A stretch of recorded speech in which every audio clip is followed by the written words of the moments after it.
The neutral grip chest-supported lat pull-down trains the lats, more specifically the lower or iliac fibers. To set up, set a bench to 75 degrees and place it in front of the cable column. Set the cable to the highest setting and attach a dual handle that is shoulder width.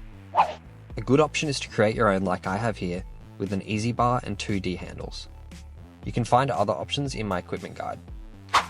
In terms of how far away to place the bench, this will depend on the individual's range of motion at the shoulder. The goal when setting up is to have the cable line up with your arm, creating a straight line as if it's an extension of your arm. To test this, sit on the bench and raise your arms with your elbows straight and with a neutral grip. Raise them as high as you comfortably can, aiming to point at the pulley with a straight arm. If you can't point at the pulley, try setting the bench to 90 degrees instead of 75, or moving the bench back and retest. Next, grab the handles and sit on the bench with your chest supported and feet planted. Lastly, pull your shoulders down toward your hips. For the action, on the concentric, pull the cable down toward your hips.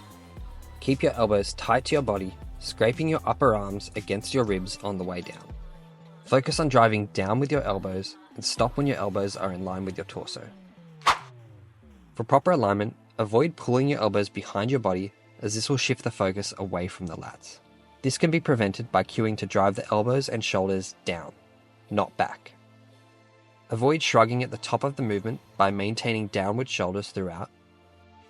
Aim to keep the cable and the forearm in a straight line, as if the cable is an extension of your forearm. This will prevent bicep and forearm engagement. And lastly, ensure you choose a handle that allows you to keep your elbows tight to your body.